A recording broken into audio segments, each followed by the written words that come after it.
오늘은 역대하 13장에 있는 말씀을 가지고 점점 강성하며 라는 제목으로 우리가 말씀을 한번 묵상해 보겠습니다. 성도님들은 위기의 순간에 어떻게 하십니까? 갑자기 위기가 닥쳐오면 그때 어떻게 행동하십니까?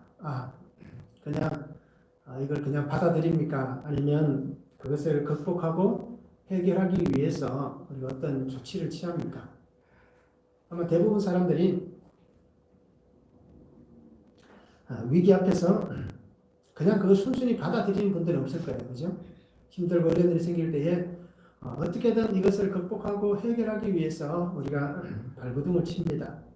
그런데 그때 우리가 간절하게 구하고 또 찾는데 무엇을 바라보고 무엇을 의지하면서 이 문제가 해결되기를 원하는가라는 것입니다. 사람들은 위기의 순간에 신앙이 없는 사람들은 어떻게 합니까? 그 문제를 가장 잘 해결할 수 있는 사람, 어떤 정치적인 힘이 있는 사람이라든지 어떤 재력이 있는 사람이라든지 어떤 법조계에 있어서 이 문제를 잘 풀 수 있는 그런 사람들을 생각하며 또 그들에게 도움을 구하는 것이 일반 사람들의 모습입니다. 그래서 어떻게 합니까? 어떻게든 기회가 되면 그런 사람들을 사귀기를 원합니다. 교제 갖기를 원합니다. 그래서 청탁하고 이러한 일들이 우리가 생각할 때 평범한 시민들이 생각할 때는 청탁하고 이런 것들이 좀 평범한 시민들과는 잘 어울리지 않는 얘기지만 그런데 어떻습니까? 그런 쪽에 굉장히 민감하고 그런 쪽에 마음을 늘 두고 있는 사람들은 찾아서라도 그러한 일들을 관계를 맺잖아요. 그러면서 언젠가 이 사람이 나에게 큰 유익을 줄 수 있을 것이다 라는 그 기대를 가지고 우리는 그렇게 하는 것들을 잘 볼 수 있습니다. 그런데 믿음이 없는 사람들은 그렇게 할 수 있습니다. 그렇잖아요? 믿음 없는 사람들은 자기가 가지고 있는 어떤 인맥을 따라서 할 수 있습니다. 그런데 우리가 믿음을 가지고 있는 사람들이 믿음 없는 그런 사람들과 똑같이 행동한다면 과연 그것이 올바른 행동일까라는 것입니다.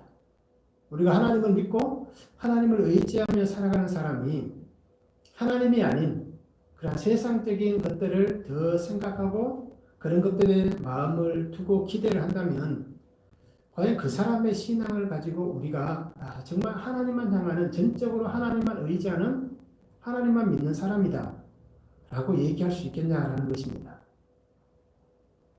우리는 어떻게 보면 눈에 보이지 않는 하나님보다 눈에 잘 보이는 세상의 힘을 따라가기를 원합니다. 금방 사라져버릴 것 같은 그 힘을 의지하고 또 그것을 동경하며 그렇게 살아갑니다. 그러면서도 우리는 어떻게 얘기합니까? 나는 신앙이니까 나의 도움이 어디서 올까? 라고 시편의 고백같이 천지를 지신 여호와에게서 옵니다. 라고 늘 고백을 하면서도 실상은 저도 마찬가지고 우리 성도님들도 아마 똑같을 거예요. 인간은 똑같습니다. 아마 목사고 또 교회 중직자라고 해서 하나님을 더 생각하는 것도 아니고요. 그죠? 일반 성도라고 해서 하나님을 덜 생각하는 것도 아닙니다. 오히려 그 사람의 신앙의 깊이에 따라서 이제 하나님을 더 생각하는 사람이 있는가 하면 하나님을 생각하지 않는 사람도 있습니다. 이것은 직분과는 상관이 없는 신앙의 깊이에 따른 모습입니다. 그리고 우리가 정말 나의 도움이 어디서 올꼬 라고 고백했던 시인같이 하나님께서 내게 이 은혜를 베푸신다 라는 이 신실하고 정직하고 올바른 신앙의 삶을 우리가 살았으면 좋겠습니다.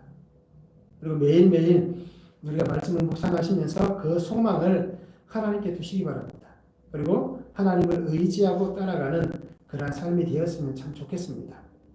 비록 지금은 그러한 모습이 잘 되지 않는다 하더라도 그렇게 살기를 위해서 노력하고 애쓴다면 우리도 분명히 그렇게 되어져 가는 것입니다. 여기에 우리 성도님들이 날마다 더 하나님만 바라볼 수 있도록 매일매일 말씀을 묵상하시면서 우리가 큐티하면 참 좋을 것 같습니다. 오늘 말씀 보시면 여로보암이 유다를 이렇게 정복하기 위해서 군사가 대치되어 있는 장면입니다. 그래서 우리가 주일에는 13장 1절부터 보았습니다. 그런데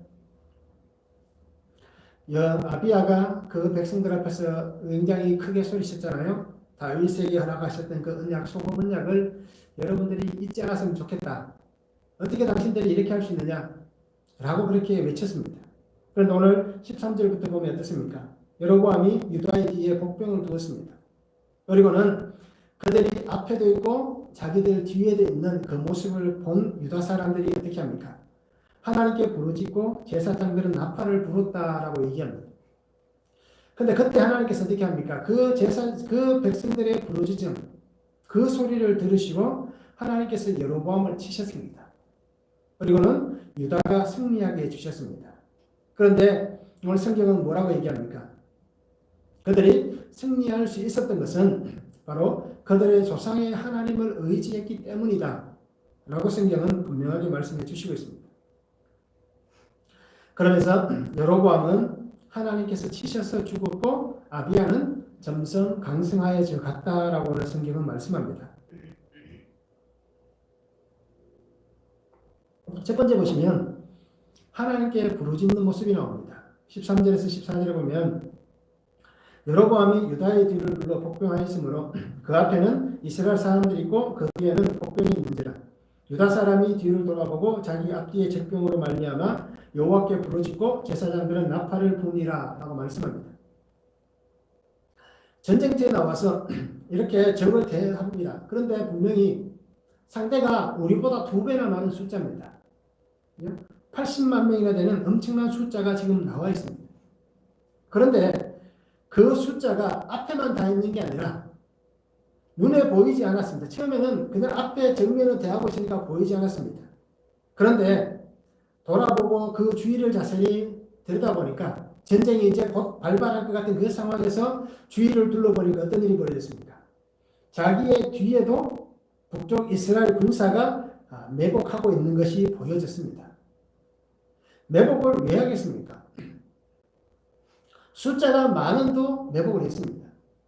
매복을 하는 이유는 우리가 적을 어떻게 하면 기습하여서 저들이 방심하고 있는 그 틈을 타서 또는 앞에서 뒤에서 좌우에서 동시에 공격해서 그들의 그런 진영을 흐트러뜨리고 그리고 그들의 마음을 분산시킨 다음에 한쪽으로 집중하지 못하게 만들고 공격해서 쉽게 적을 무찌르기 위해서 이렇게 매복을 하는 것입니다. 그런데 이 매복은 어떻게 보면 적은 숫자의 군사가 하는 것이 맞습니다. 그래서 우리가 상대적으로 좀 숫자가 적다. 그러면은 그 적을 기습하기 위해서 하는 것이 어떻게 보면 정당한 방법입니다. 숫자가 많으면 굳이 매복할 필요도 없습니다. 그런데도 이스라엘 백성들은 북쪽은 이렇게 매복해서 동시에 공격하려고 합니다. 그런데 이 상황을 이 백성들, 유다 백성들이 봅니다. 그냥 붙어도 불리한데 이렇게 전술적으로 여로보암의 이 복병을 통하여서도 굉장히 불리한 상황이 되어버렸습니다. 그러니까 이들은 어떻게 합니까? 이 위기의 순간에 그들이 할 수 있는 것은 아무것도 없습니다. 그래서 오늘 성경에 보니까 부르짖었다라고 그렇게 얘기합니다. 부르짖었다는 것은 소리로 치는 것입니다. 누군가에게 도움을 청하기 위해서 부르짖는 것입니다. 큰 소리로 외치는 것입니다. 그리고 제사장들은 나팔을 불었다라고 얘기합니다. 하나님께서 전쟁 중에 하나님의 응답을 기대하며 이 나팔을 불게 했습니다. 하나님의 군대가 전장에 나갈 때에 하나님께서 나팔을 불게 하셨습니다. 그러면 그 나팔 소리와 함께 하나님께서 그 전쟁터에 역사해 주신 것입니다. 그래서 그 전쟁에서 하나님이 늘 승리의 길로 인도해 주신 것입니다. 이렇듯 그 제사장들과 백성들이 소리치며 나팔을 부는 것은 하나님 우리가 이 힘든 상황을 만났습니다. 우리는 이 문제를 해결할 수 없습니다. 하나님께서 이 시간 역사해 주시지 않으면 우리는 이 문제를 넘어갈 수 없습니다. 라는 그 외침입니다. 북이스라엘은 어떻습니까? 군사가 많음에도 자신들이 전쟁에서 승리하기 위해서 자기의 힘과 계략을 잘 짜서 실행시키고 있는 것을 볼 수 있습니다. 이렇듯 힘과 어떤 능력을 충분히 가지고 있음에도 그들은 이러한 행동을 합니다. 그런데 우리가 이 매복하는 장면을 보면 하나님께서 이 군사적 상황을 사용하셨던 것을 분명히 볼 수 있습니다. 이스라엘 군대가 가나안 땅에 들어가서 처음 이렇게 매복해서 전쟁을 치르는 때가 있었습니다. 그때가 언제냐면 아이성을 공격할 때입니다. 1차에는 아이성을 공격했다가 패합니다. 그런데 그 죄로 인해서 패했죠. 아간의 범죄로 인해서 아이성 공격에서 패했습니다. 그러고 나서 그 죄의 문제를 해결한 이후에 하나님께서 아이성 작은 성임에도 불구하고 하나님께서 여호수아에게 이 성을 공격하는 방법을 가르쳐줍니다. 그때에 이스라엘 군인들이 처음 사용했던 것이 이 매복하는 작전이었습니다. 아이성을 통하여서 그 작은 성을 공격할 때 하나님께서 좌우와 뒤에 군사를 매복시키고 또 앞에서 그들을 그렇게 전쟁해서 승부를 가리게 합니다. 그리고는 하나님의 그 말씀하신 그 은혜를 따라서 아이성을 함락합니다. 그 전쟁 방법이 이스라엘 군 가운데 있었다는 겁니다. 그래서 그것을 따라서 여로보암도 이러한 그러한 공격 전술을 짜서 공격을 하고 있는 것입니다. 유다는 이 진퇴양난에 빠졌습니다. 해결할 수 없잖아요. 앞에도 있고 뒤에도 있고 좌우에도 있다는 것은 자신들을 완전히 사방에서 둘러싸고 있는 그러한 형태입니다. 그래서 사방이 막혀 있을 때에 바라볼 수 있는 곳이 어느 곳입니까? 우리가 평소에 일반적으로 많이 하잖아요. 앞뒤 좌우가 막히면 어디를 보라고 얘기합니까? 예, 하늘을 보라고 하냐, 위를 보라고 얘기하잖아요. 왜요? 좌우는 막혔지만 위에는 뚫려 있기 때문에 위를 바라보라고 얘기하잖아요. 바로 지금이 그런 상황입니다. 사방이 막혀있는 이 상황에 바라볼 수 있는 곳은 오직 하늘뿐입니다. 그래서 하나님만이 이 순간을 해결해 주실 수 있습니다. 라는 그 신앙을 가지고 이들이 힘을 모아서 하늘을 향하여 외치고 있습니다. 하나님 우리를 도와달라 라고 간절하게 외치고 있습니다. 유다의 백성들은 이 전쟁에서 아비야를 원망할 수도 있잖아요. 왕이 왜 그들을 자극했느냐? 그들의 군대가 80만 명이 나왔다면 우리보다 많은 숫자인데 왜 굳이 전쟁을 해야 되느냐? 타협하고 또 여러 가지 방법을 강구하는 것이 왕으로서 할 일이 아니냐? 우리를 이 전쟁에서 죽게 하느냐? 라고 원망할 수 있는 상황임에도 불구하고 40만 명이나 되는 이 유다 군대가 어떻게 합니까? 왕을 원망하거나 불평하지 않았다는 겁니다. 성경에는 그 문제에 대해서 자세하게 기록하고 있지는 않지만 그들이 외치고 제사장들이 나팔을 불었다라는 이것을 보아서도 알 수 있는 것은 그들이 왕을 원망하고 비난하는 것이 아니라 그 힘을 가지고 하나님을 향하여서 하나님께 외치고 있는 것을 분명히 볼 수 있습니다. 이렇듯 세상과 그 세상의 악함이 예배와 말씀보다 더 크게 보일 때가 분명히 있습니다. 우리가 살아가는 삶의 환경에 하나님의 말씀보다 하나님 앞에 살아가는 우리의 예배보다 세상이 그 세상의 죄와 악함이 더 크게 보일 때가 있습니다. 그것을 통하여서 믿음의 삶을 살아가는 나를 위협하고 또 힘들게 만들 수도 있습니다. 그때 우리는 어떻게 하시냐라는 것입니다. 그 순간 우리가 하나님의 말씀을 붙잡고 이 모든 것을 주의 인도하심을 따라 믿음으로 해결해 나가는 그러한 믿음의 삶을 사는지 아니면 그 속에서 원망하고 불평하고 시비하고 있는지 우리가 그 모습을 한번 잘 보았으면 좋겠습니다. 오늘 유다의 군사들은 원망하지 않습니다. 하나님을 향하여서 외칠 뿐입니다. 하나님만이 우리를 도우십니다 라고 그렇게 부르짖고 있습니다. 말씀을 한번 적용해 보시기 바랍니다. 세상에 둘러싸여서 힘든 순간이 생겨날 때 약속의 말씀을 붙잡고 기도의 나팔을 불고 있는지 우리가 말씀을 한번 적용해 보았으면 좋겠습니다. 나는 그때 기도하고 있는지 하나님 앞에 나아가고 있는지 우리가 말씀을 적용하기를 원합니다. 세상을 원망하고 낙심하고 나는 안 돼. 더 이상 우리는 안 돼. 나는 도저히 가망이 없어. 나 같은 사람이 뭐? 라고 생각하시면서 혹시 타협하고 살아가고 있지는 않는지 우리의 삶을 한번 잘 들여다보았으면 좋겠습니다. 그래서 오늘 말씀을 통해서 하나님께서 내게 들려주시는 분명한 말씀이 있습니다. 그리고 우리가 이 말씀을 적용하기를 원합니다. 두 번째는 부르짖음에 응답하시는 하나님이십니다. 15절에서 18절에 보면 유다 사람이 소리 지르매 유다 사람이 소리 지를 때에 하나님이 여로보암과 온 이스라엘을 아비야와 유다 앞에서 치시니 이스라엘 자손이 유다 앞에서 도망하는지라 하나님이 그들의 손에 넘기셨으므로 아비야와 그의 백성이 크게 무찌르니 이스라엘이 택한 병사들이 죽임을 당하고 엎드려진 자들이 50만 명이었더라. 그때 이스라엘 자손이 항복하고 유다 자손이 이겼으니 이는 그들이 그들의 조상들의 하나님 여호와를 의지하였습니다 라고 말씀합니다.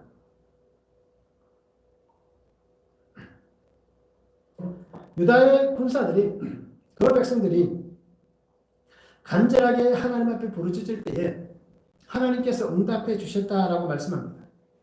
그래서 북쪽 이스라엘의 군사 50만 명이 죽음을 당했다라고 얘기합니다. 적은 숫자가 아닙니다. 그 나라의 군사력의 60%가 아니면 70%가 사라졌습니다. 그러면 엄청난 타격입니다. 즉 다시 회생할 만한, 회복할 만한 힘이, 여력이 사라져버리는 그런 상황을 하나님께서 만들었습니다.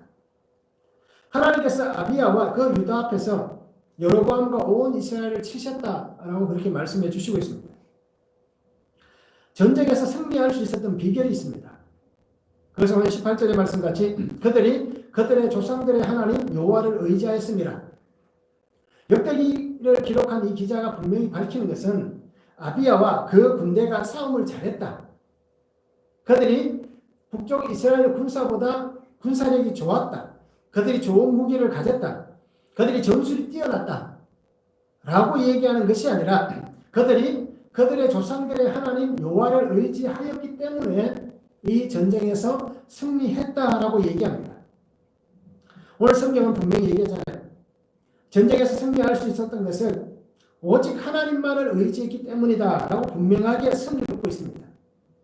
불리하였습니다. 어려웠습니다. 북편은 분명히 남쪽은 피할 수밖에 없는 숫자적으로도 밀리고 또 어떻게 보면 좋은 지형을 뺏겼습니다. 지리적으로도 전쟁을 할 때 좋은 위치를 차지하느냐 못 차지하느냐에 따라서 전쟁의 승패가 갈라집니다. 쉽게 생각하면 우리가 블레셋이 그 이스라엘을 공격할 때 사울 시대에 골리앗이라는 블레셋의 거대한 장수가 있었잖아요. 그런데 이스라엘을 공격하지를 못하고 계속 나와서 골리앗이 전쟁을 돕기만 했잖아요. 전쟁에 어떻게든 나와서 한판 붙자라고 얘기합니다. 그런데 그 이유가 있습니다. 그 이유는 블레셋은 평지에 있고 그때 당시 이스라엘 지역은 산악 지역입니다. 전쟁터에 나왔는데 블레셋의 군대는 평야에 진을 치고 있고 이스라엘은 산 중에 있으니까 군사력이 강한 블레셋이 그 이스라엘을 공격하기가 껄끄러운 겁니다.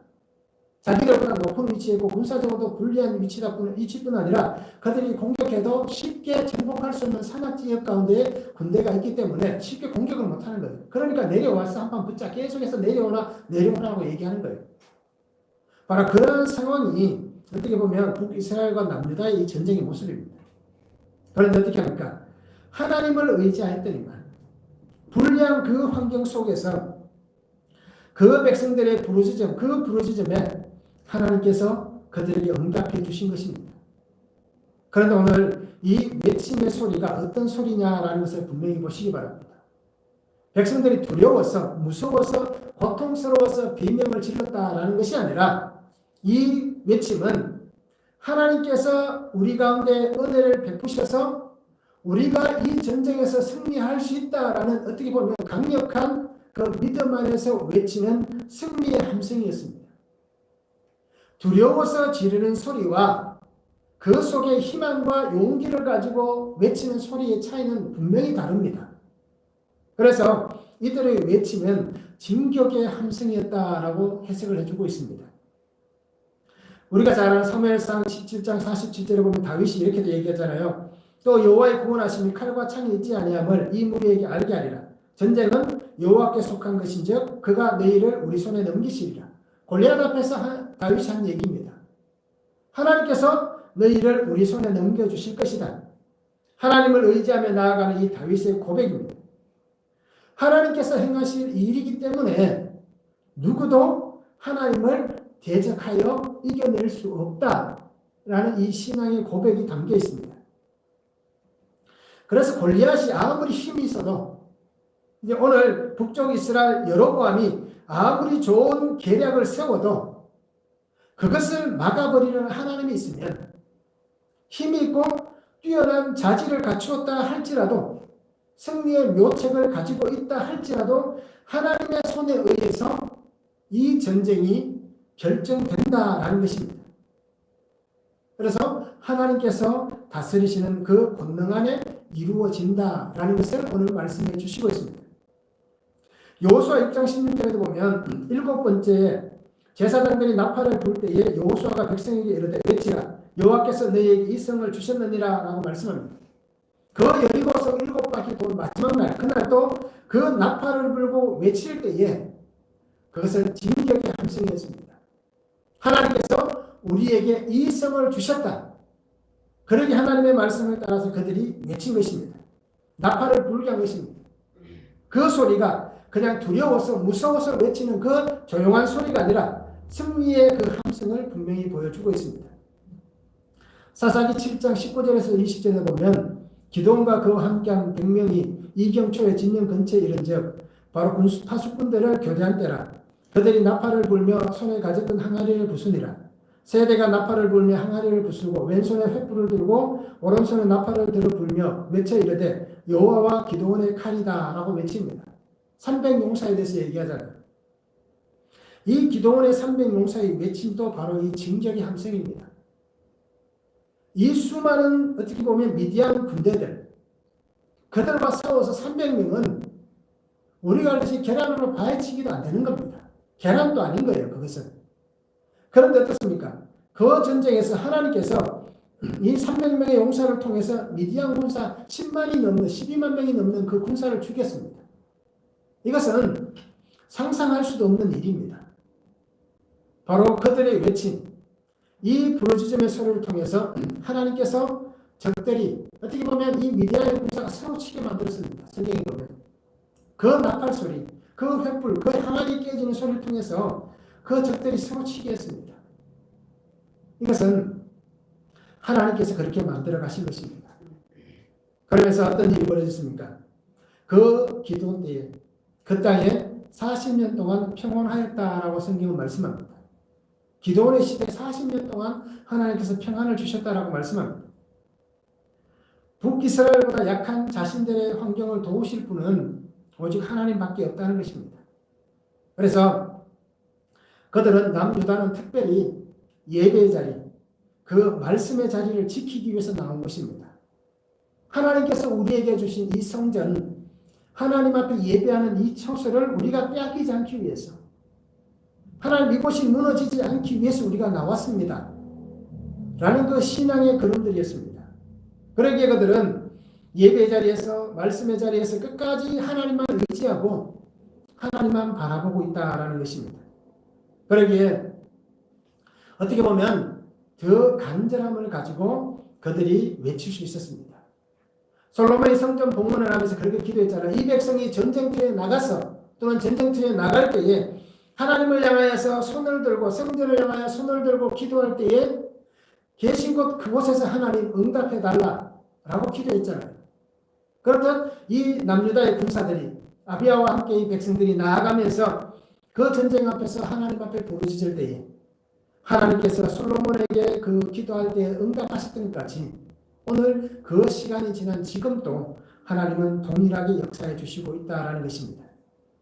그러니까 우리는 하나님 앞에서 간절함으로 나가는 한 사람의 기도는 하나님의 뜻을 구하며 하나님이 주신 그 예배 자리, 그 말씀의 자리를 끝까지 지켜내기 위해서 기도하는 그 한 사람의 간절함을 하나님은 외면하지 않으시고 분명히 그에게 응답하여 주신다라는 것입니다. 제가 말씀을 한번 적용해 보시기 바랍니다. 나는 무엇을 의지하고 있는가라는 것입니다. 나는 무엇을 의지하는가? 고난의 때를 우리가 만날 수 있습니다. 사람이 살아가는 삶에 고난이 없다라고 얘기할 수 없잖아요. 누구나 고난의 때를 만날 수가 있습니다.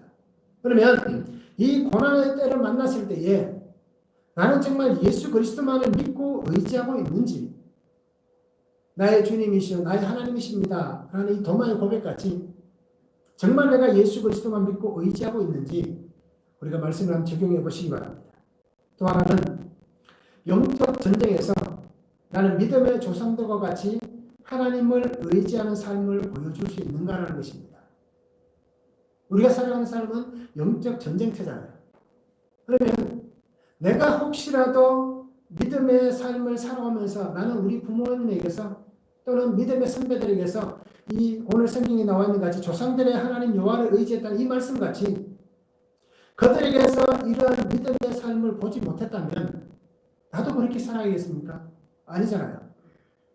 내가 그렇게 보지 못했다면 나는 우리의 자녀들에게 또는 우리의 공동체 안에 있는 믿음의 후배들에게 우리가 살아가는 이 영적 전쟁에서 믿음의 삶을 살아가는 하나님만을 의지하고 살아가는 이 삶의 모습을 보여줄 수 있는 그러한 믿음의 선배, 그러한 믿음의 부모가 되어야 하는 것입니다. 그리고 우리가 이러한 삶을 잘 보여주고 있는지 오늘 말씀을 우리가 잘 적용해 보시기 바랍니다. 세 번째는 하나님의 치심과 하나님의 강성하게 하심이 있다라는 것입니다. 19절부터 22절에 말씀합니다. 아비야가 여로보암을 쫓아가서 그의 성읍들을 빼앗았으니 곧 베델과 그 동네들과 예사나와 그 동네들과 에브론과 그 동네들이라.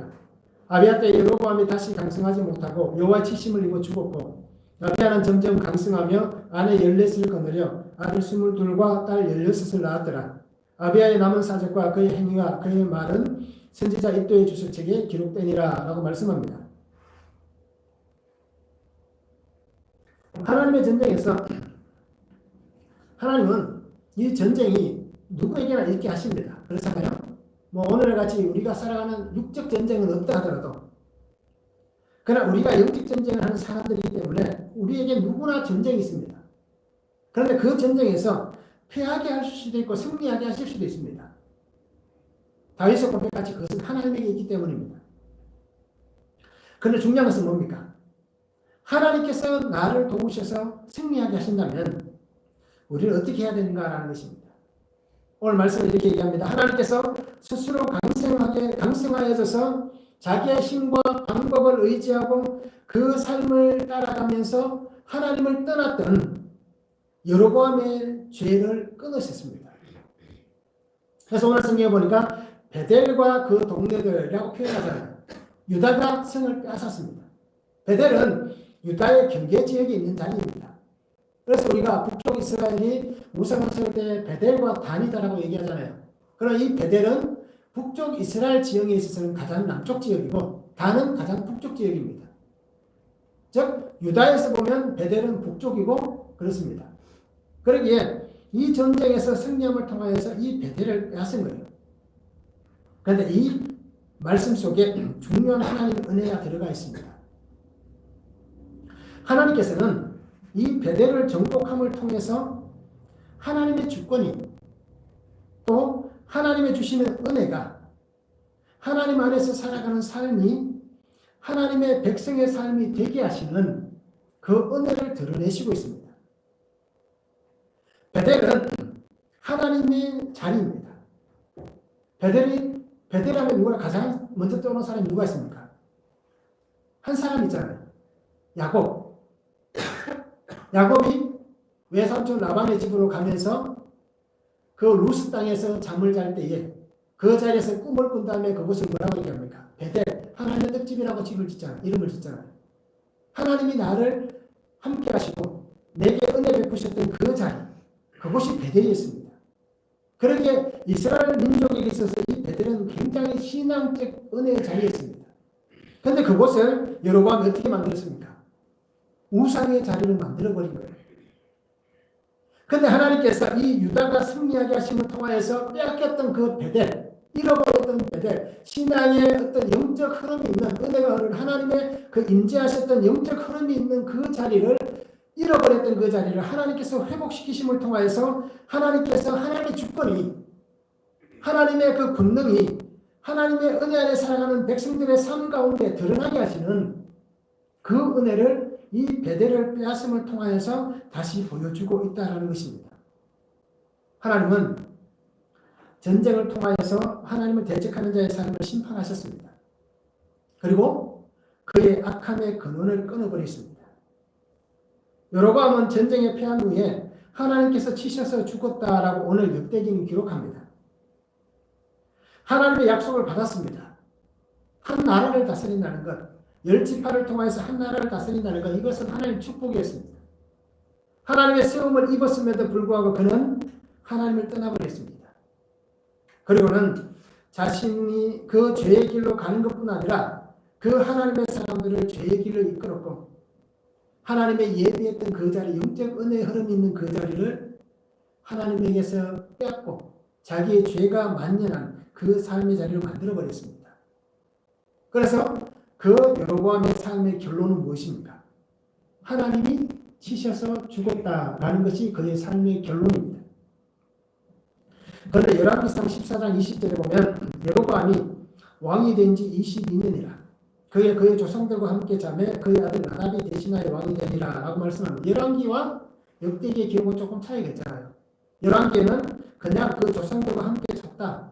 그러니까 어떻게 보면 그냥 죽을 때가 되어서 죽었다 라고 표현하고 있는데 이 역대기는 어떻습니까? 하나님이 치셔서 죽었다 라고 얘기를 하고 있습니다. 이것은 지난번에도 말씀드렸던 것 똑같은 겁니다. 기록의 차이는 분명히 있습니다. 결론은 뭐냐면 열왕기는 그 시대의 기록을 그때 담은 실록입니다. 그런데 역대기는 어떻습니까? 포로 시대에 하나님의 백성들이 믿음을 지키는 자가 하나님 은혜 가운데 사는 것을 다시 한번 강조하기 위한 것입니다. 우리가 이렇게 멸망당했지만 하나님께서 우리가 믿음으로 살아가면 하나님만 찾으면 우리를 회복시키셔서 그 약속하셨던 그 땅에 다시 돌아가게 할 것이다. 그러니까 우리는 믿음으로 살아야 된다. 이것을 강조하기 위해서 역대기를 기록한 것입니다. 그러기에 차이가 분명히 등장할 수밖에 없습니다. 그래서 이 사람이 믿음으로 살았느냐, 믿음으로 살지 못했느냐, 이 차이를 가지고 기록하는데도 분명히 차이를 두었다는 것입니다. 그래서 우리가 이것만 잘 이해한다면 기록에 조금의 차이가 있지만 더 쉽게 성경 말씀이 이해될 것입니다. 여로보암은 어떻게 보면 이 아비야보다 더 오래 살았습니다. 실제로 산 시간은.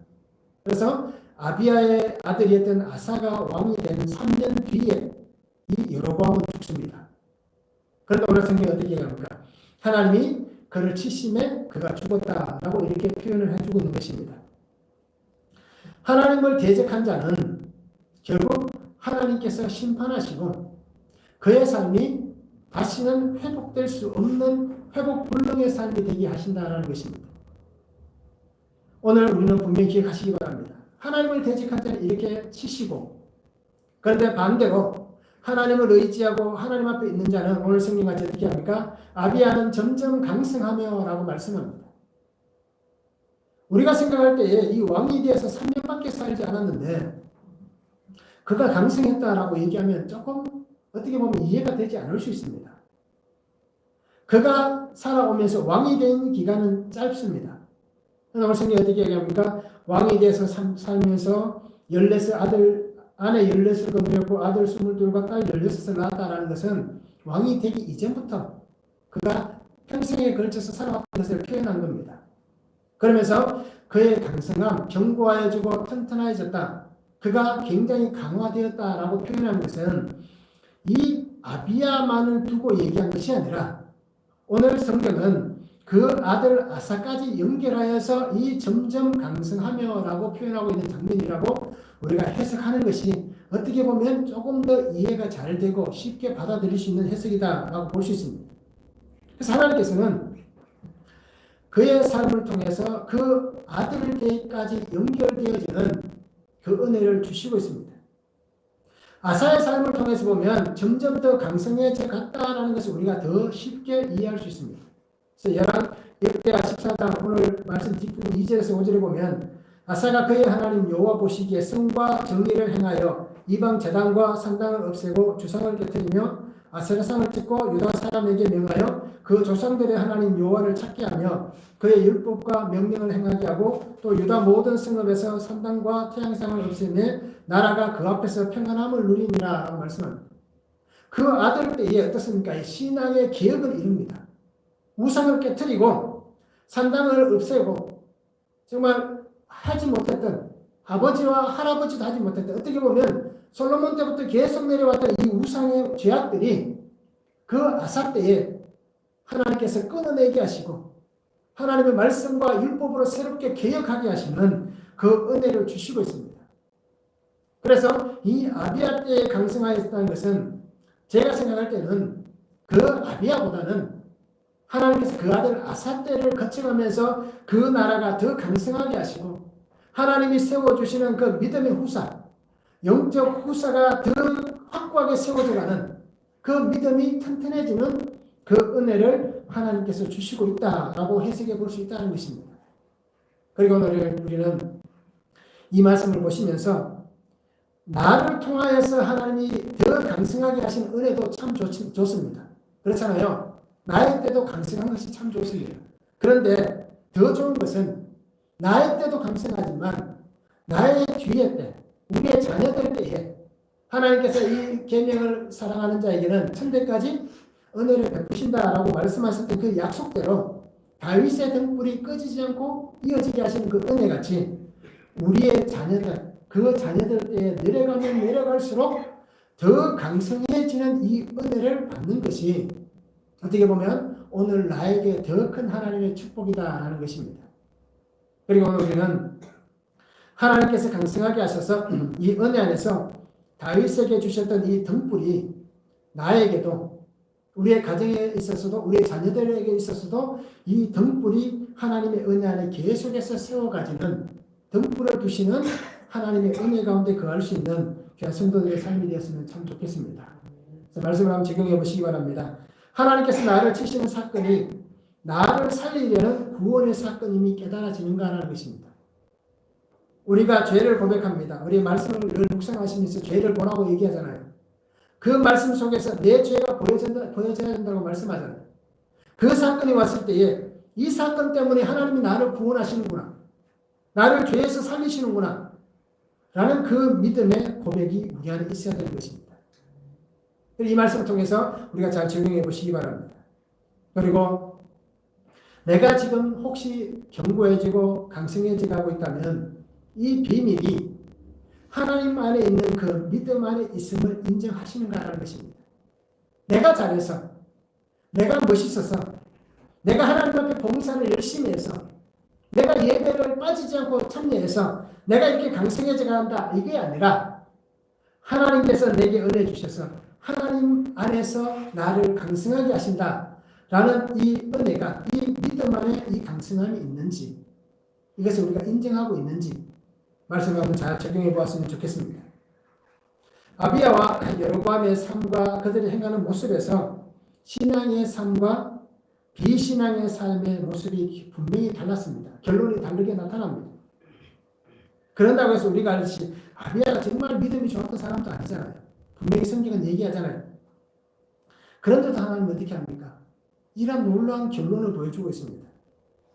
하나님께서 오늘 나를 통하여서 말씀하시는 그 은혜 안에서 날마다 내가 주의 권능 안에서 살아가면서 주의 말씀을 붙잡고 강성하여지는 그 은혜를 누리며 살아갈 것인지 아니면 피폐한 자가 되어서 살아갈 것인지 우리 앞에 그 길이 놓여 있다면 내가 만약 그것을 선택할 수 있다면 내가 무엇을 선택하시겠냐라는 것입니다. 그리고 우리는 믿음의 삶의 터전에 악한 흔적을 남기지 마시기 바랍니다. 나의 삶, 나의 믿음의 삶의 터전 위에 주의 말씀의 그 은혜의 흔적을 남기시기 바랍니다. 그래서 바울의 고백같이 마지막에 바울이 고백하잖아요. 나는 예수의 흔적을 가졌다. 라고 그렇게 고백한 것 같이 우리가 그런 삶을 살았으면 참 좋겠습니다. 그래서 믿음의 대를 잘 이어갈 수 있도록 우리 영적 후사를 세워가시기 바랍니다. 참 그 길이 힘들고 어렵습니다. 그럼에도 우리가 이 믿음의 대를 잘 이어갈 수 있는 그래서 후손의 때에 더욱더 강성해져가는 이 하나님의 은혜를 모든 성도님들이 잘 누릴 수 있는 그런 축복의 삶이 되었으면 참 좋겠습니다. 그렇게 우리가 믿음으로 잘 살아내었으면 좋겠습니다. 기도하시겠습니다. 사랑의 하나님 감사합니다. 오늘도 우리에게 주신 말씀을 바라봅니다. 주 은혜 안에 살아가게 하시고 주의 말씀 안에 살아가게 하시고 주의 능력 안에 살아가는 귀한 성도의 삶이 되도록 주님 역사하여 주시옵소서. 우리는 믿음이 없고 약한 자이지만 오직 하나님만을 의지합니다. 내게 믿음의 은혜를 베풀어 주신 부모님의 그 신앙을 따르고 또 아버지 하나님 내게 그 신앙의 본을 보여주신 교회 안에서의 그 믿음의 선배들의 그 삶의 본을 따라가는 우리 삶이 되게 하시고, 또 내가 아버지 하나님 믿음의 본을 보이는 부모가 되고 믿음의 본을 보이는 교회 안에서의 믿음의 선배가 되어서 정말 하나님을 의지하였더니 내게 이런 은혜를 주셨습니다. 또 나의 고백같이 우리의 믿음의 선배를 따르고 우리 믿음의 부모님을 따랐더니 그들과 같이 하나님을 의지하며 따랐더니 하나님께서 내게 이런 은혜를 주셨습니다. 라는 이 고백으로 우리가 살아갈 수 있는 귀한 성도들의 삶이 되어지도록 주님 축복하여 주시옵소서. 그래서 우리가 믿음 안에서 영적 후사를 세워가게 하시고 이 은혜가 점점 더 강성해져가는 그 은혜를 누릴 수 있도록 아버지 역사하여 주시옵소서. 감사를 드리며